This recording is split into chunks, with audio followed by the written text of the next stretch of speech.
இன்னைக்கு சீனாவில் நடத்தப்பட்டிருக்கிற ஒரு நிகழ்வுன்றது தான் ஒட்டுமொத்த உலகத்தையும் மிகப்பெரிய அதிர்ச்சிக்குள்ளாக்கி இருக்கு. மேற்குலக நாடுகள் வாயில கை வச்சு அதிர்ச்சி அடைஞ்சிருக்கிற ஒரு சம்பவமாக சீனாவில் நடந்திருக்கிற இந்த நிகழ்வை நாங்கள் பார்க்க முடியும். மேற்குலக நாடுகள் மட்டும் கிடையாது, ஒட்டுமொத்த உலகமும் உன்னிப்பாக பார்த்த ஒரு நிகழ்வு இன்னைக்கு சீனாவில் நடந்து முடிஞ்சிருக்கு.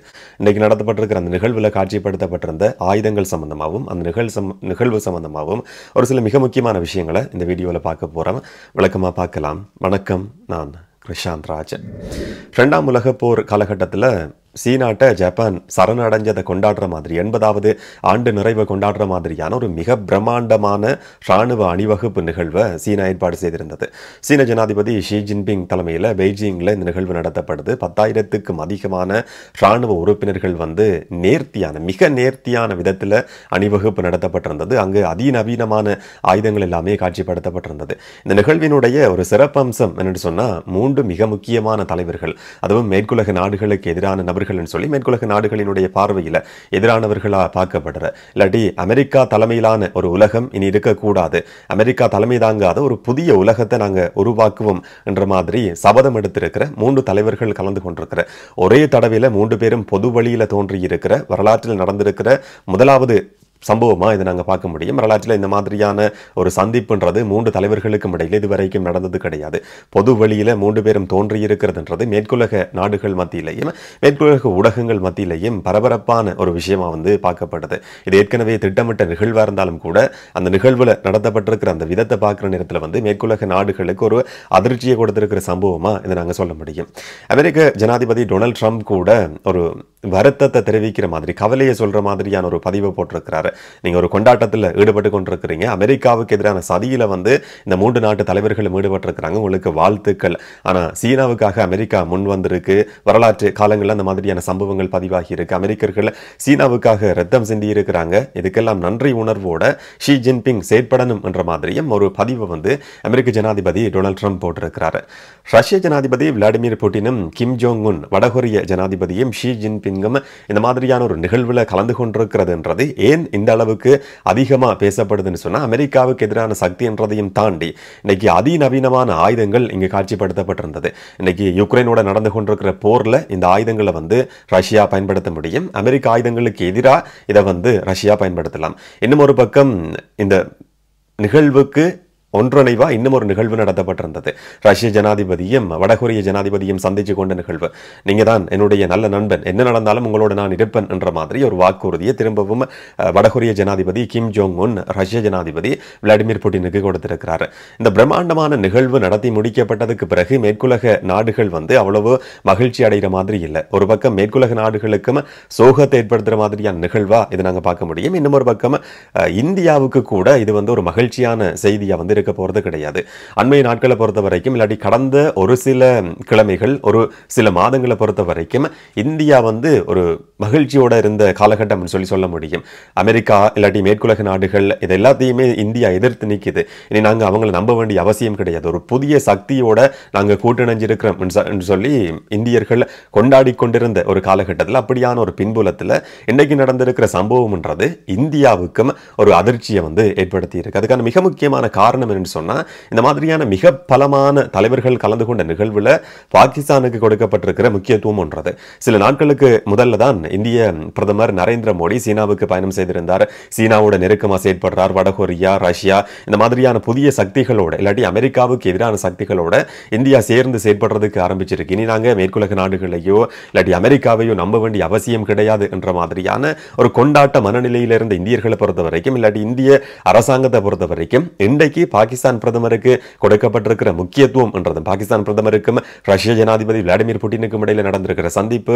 ரஷ்ய ஜனாதிபதி விளாடிமிர் புட்டின் சொல்லி இருக்கிறார், நீங்க தான் எங்களுடைய நல்ல நண்பன், வரலாற்று காலத்திலிருந்து உங்களுக்கும் எங்களுக்கும் இடையில மிக அதிகமான ஒரு பிணைப்பு இருந்திருக்கு, அந்த பிணைப்பு தொடர்ச்சியா அப்படியே முன்கொண்டு போறதுக்கு எங்களால் முடியுமான முயற்சிகளை நாங்கள் எடுப்போம் என்ற மாதிரி ரஷ்ய ஜனாதிபதி கொடுத்திருக்கிற வாக்குறுதி என்றதை பொறுத்த வரைக்கும் இந்தியர்கள் இல்லாட்டி இந்திய அரசாங்கத்தால் இந்த நிகழ்வை அவ்வளவு ஒரு மகிழ்ச்சியான நிகழ்வை கடைசி வரைக்கும் பார்க்க முடியும். முடியாது. மேற்குலக நாடுகளுக்கு எப்படி ஒரு அதிர்ச்சியை இது ஏற்படுத்தி இருக்கோ அதே மாதிரி இந்தியாவை பொறுத்த வரைக்கும் கூட இது ஒரு அதிர்ச்சியான சம்பவமாக தான் பார்க்க முடியும். இந்த நிகழ்வுல மிக முக்கியமாக நடந்திருக்கிற சம்பவம்னு சொன்னா இங்கே காட்சிப்படுத்தப்பட்டிருக்கிற அதிநவீனமான ஆயுதங்கள் என்று சொன்னா அதிகமான ஏர்கிராஃப்ட் நிறுத்தி வைக்கக்கூடிய ஏர்கிராஃப்ட் கெரியர்ஸை வச்சிருக்கிறது உலக அளவில். இப்போ நாங்கள் பார்க்குற நேரத்தில் அமெரிக்கா தான். அமெரிக்காவுக்கு இணையா சீனா வந்திருக்கான்னு கேட்டா ஒப்பீட்டு அளவில் இதுவரைக்கும் அமெரிக்காவுக்கு சரி நிகரா சீனாவினுடைய ஆயுதங்கள் கிடையாது. ஆனா அதை நெருங்கி வந்து கொண்டிருக்கு என்றதை வெளிப்படுத்துற மாதிரி சீனா வந்து இன்னைக்கு அதிநவீனமான ஆயுதங்களை காட்சிப்படுத்தி இருக்கு. இந்த நிகழ்வை ஆயுத வர்த்தகத்துக்கான விற்பனைக்கான ஒரு விளம்பர நிகழ்வாகவும் சீனா நடத்தி முடிச்சிருக்கின்றதும் கவனிக்க வேண்டிய இன்னும் ஒரு மிக முக்கியமான விஷயம். இதுல காட்சிப்படுத்தப்பட்டிருக்கிற ஒரு சில மிக முக்கியமான ஆயுதங்கள் சொன்னா டோங்ஃபேங் 61 சொல்லப்படுற ஒரு ஏவுகணை வந்து காட்சிப்படுத்தப்பட்டிருந்தது. இது ஒரே சந்தர்ப்பத்தில் அதிகமான ஓஹெட்டை கொண்டு பயணிக்கக்கூடியது என்றது இதில் மிக முக்கியமான ஒரு விஷயமா சொல்லப்படுது. இன்னும் ஒன்று டோங்ஃபேங் 5C என்று சொல்லப்படுறது சீனாவிலிருந்து நேரடியாக அமெரிக்காவை தாக்குற வல்லம் இருக்கு. அமெரிக்காவில் இருக்கிற இராணுவ தளங்களை நேரடியாக இலக்கு வச்சு தாக்க முடியும், அதுக்கான சக்தி வல்லம் இருக்குன்னு சொல்லி இது வந்து சர்வதேச ஊடகங்களில் அதிகமாக பேசப்படுது. ஒரு சில ஹைப்பர்சோனிக் ஆன்டிஷிப் மிசைல்ஸ்களும் இங்கே காட்சிப்படுத்தப்பட்டிருந்தது. இதையும் தவிர YJ-17 YJ-19 சொல்லப்படுற அதிகமா விரைவா வேகமா பயணம் செய்யக்கூடியது எந்த சந்தர்ப்பத்தில் வேணும்னு சொன்னாலும் ஒரு செகண்ட்ல கூட திரும்பி பயணம் செய்யும். அதனுடைய பயண திசை எந்த சந்தர்ப்பத்தில் எப்படி மாறும்ன்றதை யாராலையும் எந்த விதமான இலத்திரனியல் கருவிகளாலையும் கூட அதிநவீனமான கருவிகளால கூட கணிக்க முடியாது. உடனடியாகவே அதனுடைய திசையை மாற்றி பயணம் செய்யக்கூடியது என்ற அளவில் வந்து இந்த ரெண்டு விஷயமும் இன்னைக்கு அதிகமாக பேசப்பட்டு வருது. இன்னும் ஒரு விஷயம் LY laser weapon, LY-1 laser weapon சொல்லப்படுறது.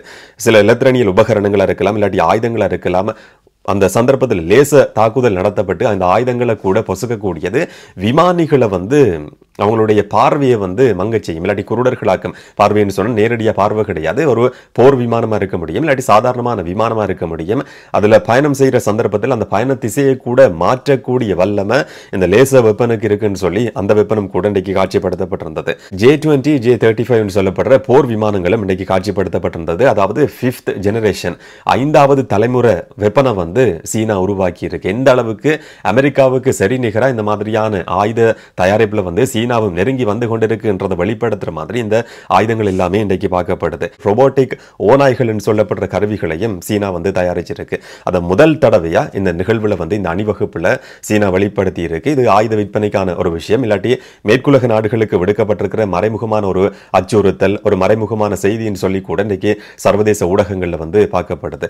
இது ஒரு இராணுவ உறுப்பினர் செய்யக்கூடிய எல்லா விதமான செயல்களையும் செய்யக்கூடியது. ஒரு கண்ணிவடி வைக்கப்பட்டிருந்தா கூட அதை அகற்றக்கூடியது, ஒரு பதில் தாக்குதல் நடத்தக்கூடிய வல்லமையும் இந்த ரோபோட்டிக் ஓநாய்களுக்கு இருக்கு. உளவு பார்க்கக்கூடிய வல்லமையும் இதுக்கு இருக்கின்ற பல வசதிகளோட இதை வந்து சீனா வடிவமைச்சிருக்கு. அதிநவீனமான சப்மரீன்களை கூட தொடர்ச்சியா சீனா தயாரிச்சு கொண்டிருக்கு. இன்னைக்கு அதுல ஒரே ஒரு சப்மரீனை மட்டும் சீனா காட்சிப்படுத்தி இருந்தது. AJX-002 சொல்லப்படுற ஒரு சப்மரீன் காட்சிப்படுத்தப்பட்டிருந்தது. இன்னைக்கு சீனாவில் நடத்தப்பட்டிருக்கிற இந்த அணிவகுப்பு இல்லாட்டி அங்கு காட்சிப்படுத்தப்பட்டிருக்கிற ராணுவ தளவாடங்கள்ன்றது சீனா கடந்து வந்திருக்கிற பாதை, இல்லாட்டி சீனா இன்றைக்கு எப்படியான ஒரு நிலைமையில் இருக்கு என்றதை வெளிப்படுத்துதுன்றதையும் தாண்டி எதிர்காலத்தில் சீனா எப்படியான ஒரு நிலைமையில் இருக்கு இன்னும் ஒரு 5-10 வருஷங்கள் ஒரு சில தசாப்தங்களுக்கு பிறகு நாங்கள் நினைச்சு கூட பார்க்க முடியாத, கற்பனை செய்து கூட பார்க்க முடியாத அளவுக்கு சீனா வளர்ச்சி அடைஞ்சிருக்கு. இந்த நிகழ்வில் கவனிக்க வேண்டிய இன்னும் ஒரு மிக முக்கியமான விஷயம் தான் ரஷ்ய ஜனாதிபதி விளாடிமிர் புட்டினுக்கு கொடுக்கப்பட்டிருக்கிற பிரம்மாண்டமான ஒரு வரவேற்புன்றது.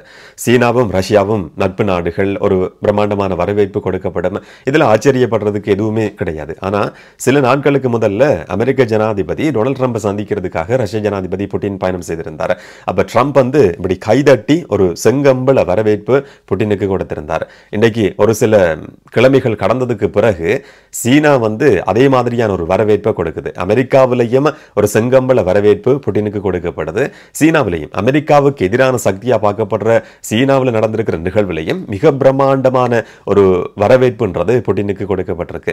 புட்டின் என்ற ஒரு தலைவர் உலக அளவில் தவிர்க்க முடியாத முக்கியத்துவமான ஒரு தலைவர்ன்றதை வெளிப்படுத்துற ஒரு சம்பவமா இதை நாங்கள் பார்க்க முடியும். அவருக்கு எங்க போனாலுமே வரவேற்பு இருக்கு என்றதை இந்த ரெண்டு சம்பவங்களும் வெளிப்படுத்தி இருக்கு. அமெரிக்காவிலையும் செங்கம்பள வரவேற்பு கொடுக்கப்படுது. என்னதான் ஐசிசியால தேடப்படுற ஒரு நபர் சர்வதேச போர் குற்றவாளின்னு சொல்லி அறிவிக்கப்பட்டிருக்கிற நபராக இருந்தாலும் கூட ட்ரம்பை பார்க்கறதுக்கு பயணம் செய்த சந்தர்ப்பத்திலையும் செங்கம்பள வரவேற்பு கொடுக்கப்படுது. சீனாவிலையும் செங்கம்பள வரவேற்பு வரவேற்பு கொடுக்கப்படுது. அமெரிக்கா தலைமை தாங்காத ஒரு புதிய உலகத்தை நாங்கள் உருவாக்க போறோம் சொல்ற இந்த கூட்டணிகளினுடைய சந்திப்புன்றது மேற்குலக நாடுகளை பொறுத்த வரைக்கும் ஒரு மிகப்பெரிய அதிர்ச்சியான நிகழ்வாக தான் பார்க்கப்படும். இதுக்கான எதிர்வினைகளை எதிர்வரும் நாட்களில் நாங்கள் பார்க்கக்கூடிய மாதிரி இருக்கும். என்ன நடக்கும் என்றதை பொறுத்திருந்து பார்க்கலாம். இந்த நிகழ்வு சம்பந்தமாகவும் சீனாவினுடைய ஆயுத வளர்ச்சி சம்பந்தமாகவும் நீங்க என்ன நினைக்கிறீங்கன்றதை மறக்காம கமெண்ட்ல சொல்லுங்க. இன்னும் ஒரு வீடியோல இன்னும் ஒரு தகவலோட சந்திக்கலாம். வணக்கம்.